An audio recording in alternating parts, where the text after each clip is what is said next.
Hi, and welcome back to Cook Like a German.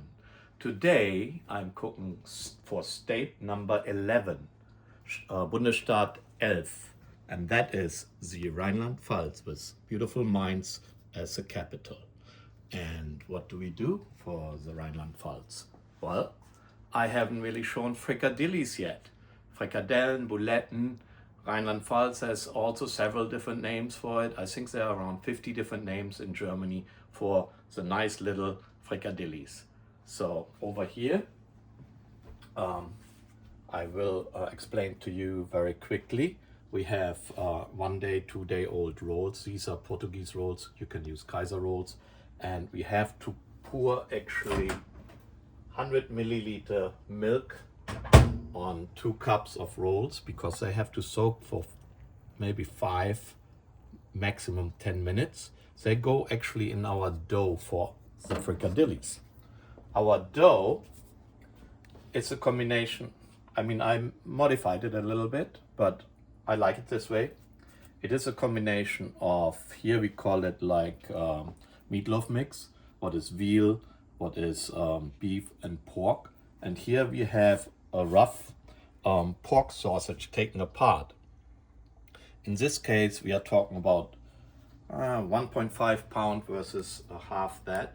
But you can just, if it's one for the meatloaf mix, or some people only use beef, then it's half for the sausage. So it's 1 to a half. So that's depending how much you make. All right, here are the herbs we use. Actually, herbs and spices. We have parsley, we have marjoram, we have a little bit of thyme, we have caraway, we have black and white pepper. This is around 2 teaspoons, 1 teaspoon of sea salt, 2 teaspoons of paprika. This will go into our mixture for the frikadelles. And in addition, we have onions.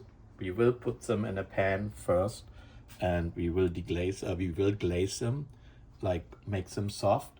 And some people want them raw. This is 1 onion, very fine chopped. I think I will go the route of, we are taking half of it with a little butter and leave the other half raw and mix it together in our dough. We have some German mustard. You can use also Dijon mustard if you want to go a little bit milder. I like the German scharf. When it says extra scharf, it's more spicy. But when we say spicy, scharf, it's not that. This is really good too from the south of this in the States, but this is sharp, spicy because there's chili in it. We want pure mustard. So let me put this away. This also goes in. Garlic, we most likely will only use half of it. 2 eggs, and then it will be all formed to a nice dough. All right, now, while we are having our rolls, you can also use toast, soaking. It's almost done. We have a hot cast iron pan, little olive oil, and one trick: don't really use a pan what is cold and put olive oil or other oil in it and then start heating it. By the time the pan is hot enough, you are in danger that you burn actually your oil. So now we said, first you need lubrication. Much better. So we will be different. Some people say raw, some people say a little bit like sauteed. We are doing half and half. So we're throwing half an onion in here. We keep the rest like raw. Both will go into our dough mix. Not dough, I call it dough, but it is kind of our meat mix. So the onions have been sauteing for about a minute. I give it a little butter. We don't want, I have to turn it down because cast iron, especially this heavy one, when this gets hot, it's very hard to get the temperature quickly down. And what we don't want, even I love fried onions, I don't want like brown fried onions in my burger mix. So I would say this is almost ready. We give it one more minute. Okay, now first step is by using the bread, squeeze it a little bit in case we have too much liquid, but I don't see too much liquid. So we want a big vessel for this. We have 1.5 pounds of meat. We are using the milk soaked bread. Just put it in. Now, the nice part with this is now everything goes in. These are the half onion, the raw one.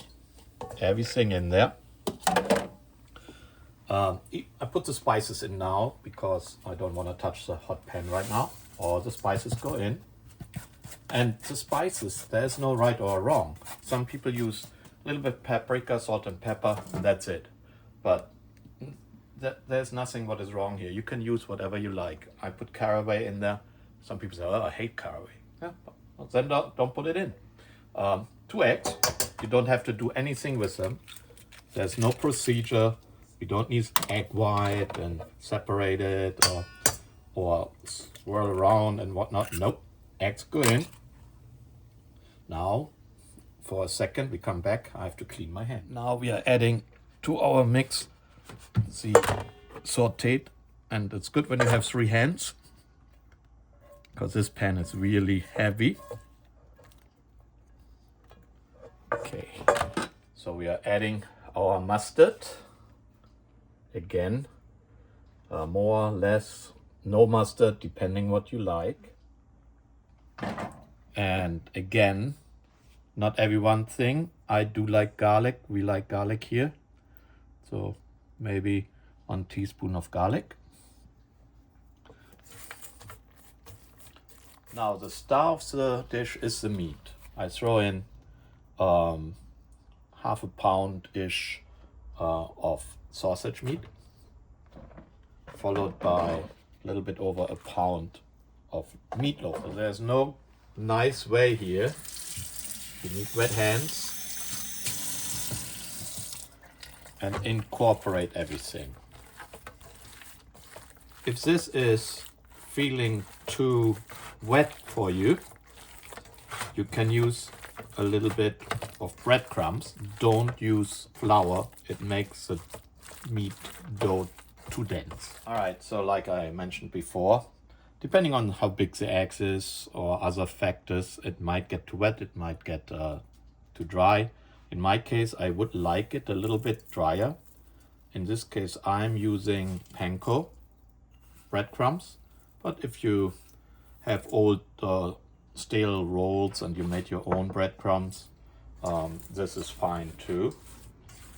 So just avoid like maybe super flavored Italian Parmesan flavored breadcrumbs. So pan is cleaned. While my pan is actually heating up, I go quickly through here. Our side dish will be a potato salad, but it's more like the Bavarian style, what uses chicken broth, a very strong distilled white vinegar. This is a little bit oil and chive stems. I don't want to throw them away. This will be our broth, and just onion. This is just dill pickle, paprika, and sea salt and pepper. And this is our parsley, and our good looking potatoes are already cooked, so they will be peeled and all goes together. By the way, the potato salad, I call it the salad my mother always made. She died during COVID and she taught me how to make it. And you will find an old recipe I made through this COVID time on my YouTube channel as well. So you can follow how to make this salad. It's really tasty and healthier because it uses a vinaigrette out of broth and vinegar and oil and not like mayo like so many others.